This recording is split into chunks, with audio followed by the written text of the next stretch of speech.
Bonjour, j'espère que vous allez bien. Je voudrais que de temps en temps, on prenne le temps de faire le point sur la semaine écoulée pour en tirer des leçons qui devraient faire de nous de meilleurs investisseurs. De façon générale, je pense que c'est très bien de faire le point sur les semaines écoulées parce que c'est comme ça qu'on apprend. C'est comme ça qu'on apprend. Apprendre, c'est ça. Apprendre, c'est regarder ce qu'on a fait, regarder les décisions qu'on a prises et se demander, voilà, pourquoi est-ce que j'ai pris cette décision? Qu'est-ce que j'en ai retiré? Quelles leçons je peux en tirer? Et plus généralement et peut-être plus philosophiquement, si vous faites pas ça de temps en temps, si vous prenez pas le temps de faire le point sur sur ce que vous avez accompli, si vous prenez pas le temps de changer toute cette masse d'informations qui vous viennent dessus, si vous prenez pas le temps de changer ça en expérience, en tirant les leçons, le temps passe beaucoup trop vite. Le temps passe beaucoup trop vite si on prend pas le temps comme ça de se poser et de réfléchir sur la semaine écoulée. Alors, j'ai tiré 3 leçons moi de cette semaine, donc c'est des leçons qui me sont propres, mais je pense que ça peut également vous aider dans votre parcours d'investisseur. La première chose que je dirais, c'est que le pire est souvent suivi du meilleur. Et donc dit comme ça fait un petit peu philosophique, ça fait un petit peu la lettre à Ménécée, ça fait un petit peu épicurien. Mais vous voyez, quand on est dans cette zone, quand on est dans cette région-là, après des semaines de baisse, la semaine, enfin ça commence à monter un petit peu, et puis après, bim, ça retombe, etc. Il y a des moments où on se dit, mais en fait, c'est sans fin ce truc, c'est de plus en plus difficile, et souvent c'est dans ces moments-là que quelque chose de bon va arriver. Le pire est souvent suivi du meilleur, et donc comme vous l'avez vu, on a fini la semaine avec, là mon portefeuille est proche de ses plus hauts, et voilà, donc on passe très rapidement de moments où les choses ont l'air un petit peu catastrophiques, un petit peu perdues, à des moments où la situation se retourne complètement. Et donc le fait d'avoir confiance de ça, le fait d'avoir conscience de ça, le fait d'avoir conscience que le pire est souvent suivi du meilleur, c'est quelque chose qui permet de mieux encaisser les moments où c'est difficile. C'est quelque chose qui permet, quand on a envie d'abandonner, quand on a envie de capituler, de se dire mais non, mais en fait ça va finir par changer. Et donc l'idée c'est pas tellement d'avoir conscience de ça pour ne rien faire, parce que des fois il faut prendre des décisions, des fois il faut agir, et on va en parler juste après, mais juste pour prendre les décisions pas sous le coup de la panique, pour prendre les décisions de façon lucide, se dire que si là on est vraiment en train de payer, si on est vraiment dans un moment compliqué, c'est peut-être que les choses vont bientôt s'améliorer. Il n'y a qu'à voir les titres de journaux en début de semaine, vous avez toutes les publications, c'est le pire semestre depuis les années 70, c'est le pire semestre depuis l'invention du Nasdaq, etc. Donc il y a vraiment des moments comme ça où on a l'impression de toucher le fond, et c'est dans ces moments-là que souvent après il y a une lueur d'espoir qui apparaît.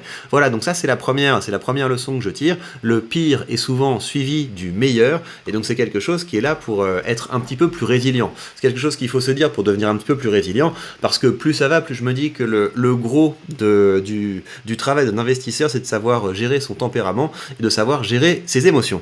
Deuxième leçon que je tire, c'est que c'est important de savoir vendre. Et ça, c'est quelque chose, j'ai mis longtemps avant de comprendre qu'il y avait un sujet là-dessus, j'ai mis longtemps avant de comprendre que savoir vendre, c'était important, parce que, si vous voulez, moi, j'ai connu toute la hausse de l'année 2021, et à la fin de l'année 2021, il y avait plein de gens qui avaient un peu plus d'expérience dans l'investissement, qui étaient en train de dire, ouais, mais enfin, moi, si j'étais toi, j'allégerais telle ou telle position, parce que c'est des niveaux de valorisation qui sont quand même trop importants, c'est un petit peu délirant, etc.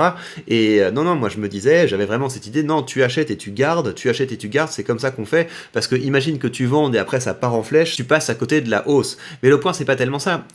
Quand on dit il faut rester investi, ça veut dire que ça veut pas dire qu'il faut rester investi dans toutes ces positions. Ça veut dire qu'il faut de temps en temps se demander, là, tout l'argent que j'ai gagné sur cette position, est-ce que ça vaut pas le coup de le prendre pour le réinvestir dans une autre position? C'est ça que ça veut dire. En fait, il faut rester investi, mais de temps en temps, il faut quand même regarder son portefeuille en se demandant, mais est-ce que là, j'ai pas une position qui a trop grandi, qui a trop couru, etc.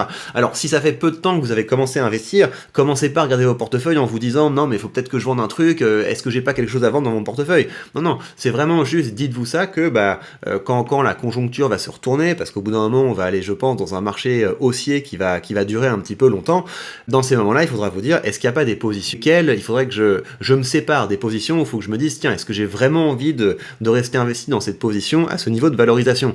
Et vous avez vu en début de semaine, je vous ai publié un billet dans l'onglet communauté de la chaîne, parce que j'ai bien vendu Colgate, et bien vendu Colgate, ça veut dire quoi? Ça veut dire que, alors que le marché avait beaucoup baissé, Colgate s'était très bien comporté, et avait même retouché des niveaux qu'elle avait pas eu depuis longtemps, et donc j'ai décidé de vendre cette position. Et pourquoi j'ai décidé de la vendre? Parce que je me disais, ok, c'est possible que j'utilise cet argent pour le mettre dans des actions qui vont avoir un bien meilleur potentiel de croissance. Donc c'est important d'apprendre à savoir vendre, et pour ça, mais comme pour tout le reste, il faut être anticyclique en fait. Il faut apprendre à être anticyclique, il faut qu'il y ait un coup de se dire ah mais c'est quand même vert alors que tout le marché est rouge, est-ce que c'est le bon moment pour vendre, etc.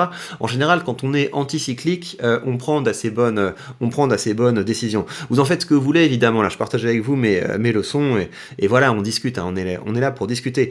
Une chose qui je pense peut permettre d'apprendre à vendre, c'est le fait d'avoir un portefeuille très diversifié. Pour moi c'est ça la base quand on commence à investir. Après plus ça va, plus je pense qu'on peut se permettre d'avoir un portefeuille plus concentré quand on a des convictions qui sont plus affirmées sur ce qu'on a dans son portefeuille, mais au début ça vaut le coup d'avoir un portefeuille qui est suffisamment diversifié pour avoir des positions qui vont performer de façon différente, qui vont être décorrélées, et comme ça on peut vraiment se rendre compte, ok, dans telle circonstance il y a tel type de position qui va avoir tel comportement, il y a tel autre type de position qui va avoir tel autre comportement, et là on peut commencer à se demander, est-ce que j'ai pas envie d'utiliser un peu ce qui a surperformé pour renforcer ce qui a sous-performé? Même si la réponse, ça peut être non, j'ai surtout pas envie de me séparer de cette position parce qu'elle peut encore courir, parce qu'elle a encore beaucoup de potentiel de croissance. Si je me suis séparé de Colgate, c'est parce que c'est une entreprise qui, pour moi, touchait ses sommets et qui stagnait depuis déjà un moment. Alors, la troisième leçon que je voudrais partager avec vous, c'est l'importance d'avoir une thèse pour vos différents investissements. C'est-à-dire que les différentes positions que vous avez en portefeuille, vous devez savoir pourquoi vous les avez. Et avoir une thèse, pour moi, il y a deux dimensions. La première dimension, c'est d'avoir une idée sur l'avenir de l'entreprise. Donc, pour reprendre le cas de Colgate, pour moi, la thèse que j'avais sur Colgate, c'est cette entreprise va préserver mon capital et avoir un dividende qui va s'apprécier régulièrement. Et je trouvais que le dividende commençait à s'apprécier un petit peu moins. Et c'est pour ça que j'étais moins aligné avec cette position dans mon portefeuille, et que quand elle a eu des performances supérieures au reste du marché, je me suis dit que c'était un bon moment pour vendre. Si je prends une entreprise comme Microsoft, la thèse que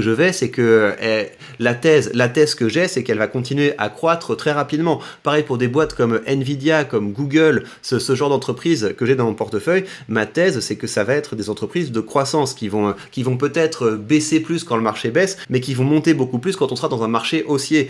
Et si ces entreprises cessent d'être vraiment des entreprises de croissance, je me demanderais, est-ce que j'ai vraiment envie de continuer à être investi là-dedans? Donc avoir une thèse sur le potentiel d'une entreprise, est-ce que c'est une entreprise qu'on considère comme une valeur stable? Est-ce que c'est une valeur de croissance? Est-ce que c'est une valeur qu'on a pour le rendement? Est-ce qu'on a confiance dans le fait que c'est une entreprise qui est dans un secteur porteur, etc.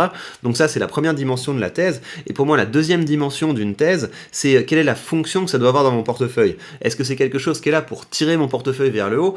Est-ce que c'est quelque chose qui est là pour limiter la volatilité de mon portefeuille? Est-ce que c'est quelque chose qui est là pour augmenter mon rendement? Donc bien savoir pourquoi on a quelque chose dans son portefeuille, parce que c'est ça qui permet de se dire, si ça cesse de jouer le rôle qu'on lui a attribué, eh bien on va se demander, est-ce que j'ai vraiment envie de continuer d'avoir ça en portefeuille? Donc c'est ça les leçons que je tire cette semaine, une leçon un peu plus philosophique qui est vraiment sur la manière de préparer sa psychologie pour l'investissement.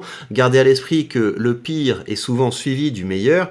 La deuxième chose, c'est qu'il faut apprendre à vendre, et qu'on apprend d'autant mieux à vendre qu'on est anticyclique. Le pire moment pour vendre, c'est quand tout le monde vend, mais le mieux évidemment ce serait de ne pas avoir à vendre, parce qu'on a tellement bien choisi ses positions qu'on se retrouve pas dans un moment où on se dit tiens mais ça en fait c'était un mauvais investissement, ou alors ça c'est un investissement qui ne porte pas suffisamment ses fruits, donc je voudrais m'en séparer. Et puis dernière leçon, il faut avoir une thèse pour ses investissements, donc savoir pourquoi on a telle ou telle position en portefeuille, et cette thèse ça porte aussi bien sur l'entreprise elle-même, est-ce que je crois en cette entreprise et en son avenir, mais ça porte également sur quelle est la fonction que ça doit jouer dans mon portefeuille, quelle est la fonction que ça doit jouer dans mon portefeuille. Est-ce que c'est là pour tirer mon portefeuille vers le haut? Est-ce que c'est là pour m'apporter du rendement? Est-ce que c'est là pour m'apporter de la stabilité? Quoi qu'il en soit, c'est une semaine qui s'est bien terminée. Vous voyez que au début de la semaine, je crois que j'étais aux alentours de moins 100 € sur mon portefeuille, et là je suis à plus de 260. Je vous ferai un update de toute façon sur les différentes positions qui ont le mieux performé sur ce portefeuille. Je pense que je vous sortirai cette vidéo demain. Je vous montrerai également comment mon portefeuille performe par rapport au SP500, parce que je trouve que c'est assez intéressant ce qui est en train de se passer. Ceci dit, voilà, ça fait plaisir quand on clôture une semaine sur une hausse, et pour être capable de jouer sur le long terme, il faut devenir de meilleurs investisseurs, et c'est pour ça que je partagerai avec vous mes leçons de cette semaine, et surtout que je vous encourage, vous de votre côté, à noter dans les commentaires quelles sont les leçons que vous tirez de cette semaine. Il me reste à vous dire que si vous voulez vous lancer dans cette aventure de l'investissement, vous avez sous cette vidéo le lien vers le courtier que j'utilise, et en suivant ce lien, vous bénéficierez d'une action gratuite. Prenez bien soin de vous, et on se retrouve très vite pour de prochaines news.